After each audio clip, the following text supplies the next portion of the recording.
Hello friends, स्वागत है आप सभी का हमारे इस नई वीडियो में। और आज का जो टॉपिक है वो है पांच से बड़ी अभाज्य संख्याएं। यानी पांच से बड़ी जो अभाज्य संख्याएं हैं उन्हें कैसे ज्ञात करें। तो इसके लिए एक फॉर्मूला होता है, मैं आपको फॉर्मूला बता रहा हूँ। फॉर्मूला कुछ इस प्रकार से है, 6k प्लस माइनस 1। अब जितनी भी पांच से बड़ी जो अभाज्य संख्याएं हैं यानी जो प्राइम नंबर्स हैं उसे कैसे ज्ञात करें, उसे हम इस फॉर्मूले के जरिए से निकाल सकते हैं। जैसे अगर मैं यहाँ पर k की वैल्यू 1 लेता हूँ तो k की वैल्यू इस इक्वेशन में रखने पर 6 इंटू 1 प्लस 1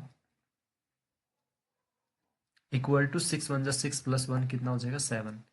और आपको पता है कि 7 एक क्या है, प्राइम नंबर से।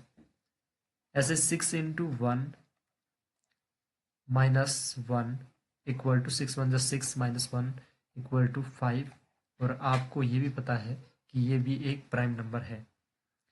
ऐसे ही अगर मैं k की वैल्यू 2 रखता हूँ तो 6 इंटू 2 प्लस 1 इक्वल टू 6 2 जा 12 प्लस 1 कितना होगा 13। एंड 6 इंटू 2 माइनस 1 6 2 जा 12 माइनस 1 इक्वल टू 11। और ये दोनों के दोनों क्या है, प्राइम नंबर से। इस प्रकार से आप के की वैल्यू 3 रख सकते हैं। तो 6 इंटू 3 प्लस 1 इक्वल टू 6 3 जा 18 प्लस 1 19। एंड 6 इंटू 3 माइनस 1 6 3 जा 18 माइनस 1 17। तो आप देख रहे होंगे कि इस प्रकार से हम प्राइम नंबर निकाल सकते हैं। पाँच और पाँच से बड़ी जितनी भी अभाज्य संख्याएं हैं वो ऐसे ज्ञात की जा सकती है। लेकिन यहाँ पर एक कंडीशन है, जैसे आप देख रहे होगे कि यहाँ दोनों जगह प्राइम नंबर सारे हैं। लेकिन कुछ कंडीशन ऐसी होती हैं जहाँ पर दोनों प्राइम नंबर नहीं होते हैं लेकिन एक जरूर होगा। जैसे मान के चलो कि अगर k की वैल्यू मैं लेता हूँ 10, तो 6 इंटू 10 प्लस 1 ये हो जाएगा आपका 61। एंड 6 इंटू 10 माइनस 1 ये हो जाएगा आपका 59। तो यहाँ भी क्या है, दोनों प्राइम नंबर है। ऐसे ही अगर आप k की वैल्यू रखते हैं 11, तो 6 into 11 plus 1 equal to 66 plus 1 कितना होगा 67। एंड 6 इंटू 11 प्लस माइनस 1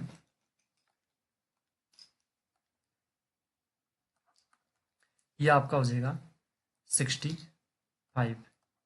तो यहाँ पर आप देख रहे हो 65 प्राइम नंबर नहीं है लेकिन 67 प्राइम नंबर है। तो कहीं कुछ केस ऐसे हैं जहाँ पर दोनों प्राइम नंबर नहीं होते हैं लेकिन एक प्राइम नंबर होगा ही। तो इस प्रकार से हम क्या कर सकते हैं, पांच से बड़ी जो प्राइम प्राइम नंबर्स है, अभाज्य संख्या है, उनको ज्ञात कर सकते हैं।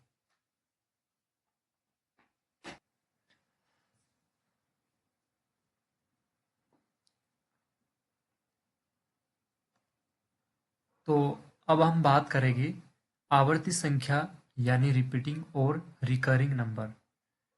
आपने कुछ ऐसे नंबर देखे होंगे कि जैसे मान के चलो, इसको एक एग्जाम्पल के बाद एग्जाम्पल से समझते हैं। कि जैसे मैंने एक एग्जाम्पल लिया है 0.232323 एंड 23। और इस प्रकार से ये 23 क्या हो रहा है, चलता जा रहा है चलता जा रहा है। तो ऐसे जो नंबर होते हैं इन नंबर को हम आवर्ती संख्या या रिपीटिंग या रिकरिंग नंबर भी कहते हैं, जो दशमलव के बाद खत्म नहीं होते हैं, इनफाइनाइट तक चलते रहते हैं। और ऐसे जो नंबर होते हैं इसे 0.23 बार के रूप में भी लिखा जा सकता है। और ये जो नंबर होते हैं ये परिमेय संख्या होती है।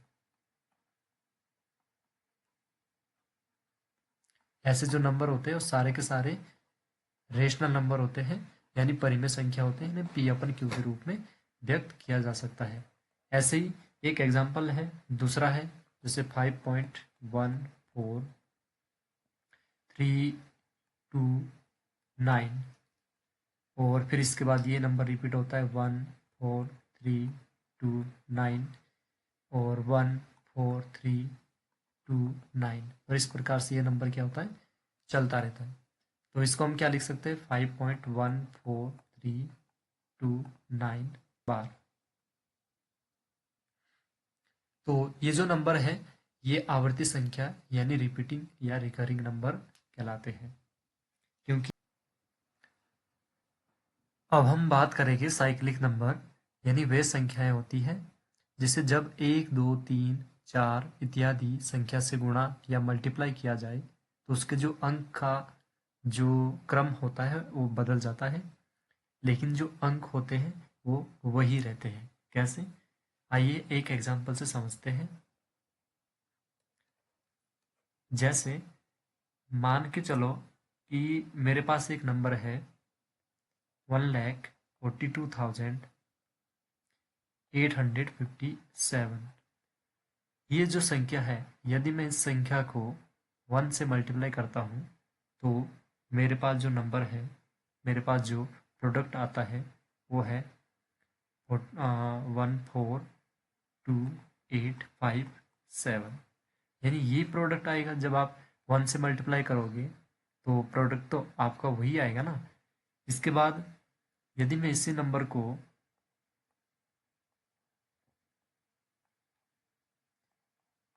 2 से मल्टीप्लाई करता हूँ तो मेरे पास जो प्रोडक्ट है वो है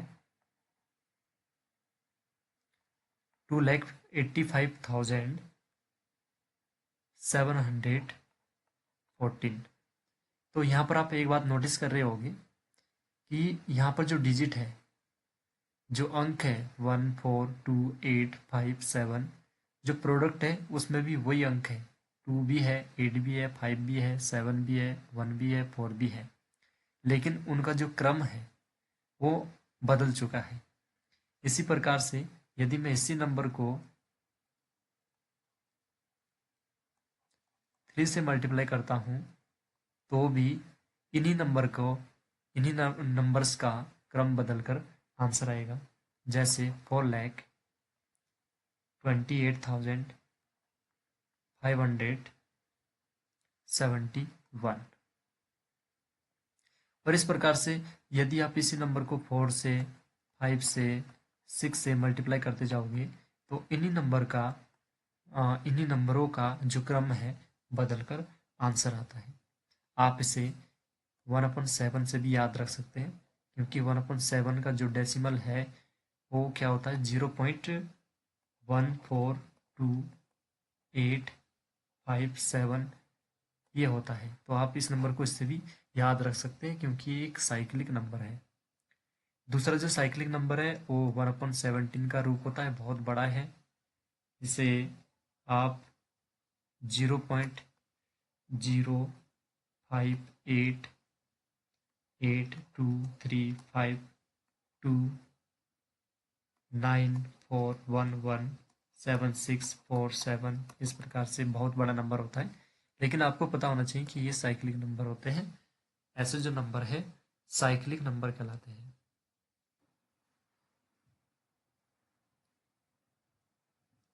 और दोस्तों, इसी प्रकार से हमारा आज का लास्ट टॉपिक है परफेक्ट नंबर्स, यानी वे संख्याएं जिनके सभी गुणनखंडों, यानी जो फैक्टर्स है लेकिन स्वयं को छोड़ के, उस संख्या को छोड़ के बाकी जितने भी फैक्टर्स है उन सभी का जो योग अगर उसी संख्या के बराबर आता है या होता है तो वे संख्या क्या कहलाएगी, परफेक्ट नंबर कहलाएगी। कैसे, उदाहरण से समझते हैं। मैं लेता हूँ 6। तो 6 के जो फैक्टर होते हैं वो क्या होते हैं, 1 2 एंड 3।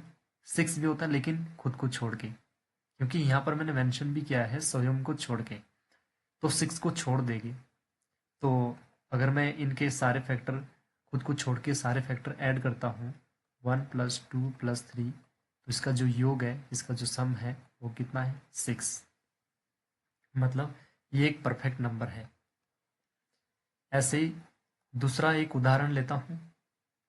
जैसे 28। 28 के जो फैक्टर होते हैं वो होता है 1 2 एंड 4 एंड 7 एंड 14। अगर आप इन सारे फैक्टर्स को ऐड करते हैं 1 + 2 + 4 + 7 + 14, तो 1 + 2 3, 3 + 4 7, 7 + 7 14 और 14 + 14 18। तो यहाँ भी जो सम है वो दोनों साइड क्या आ रहा है, 28 आ रहा है। ऐसे ही हम एक और एग्जांपल ले सकते हैं, जैसे 496। और एक और एग्जांपल है, वो है 8128।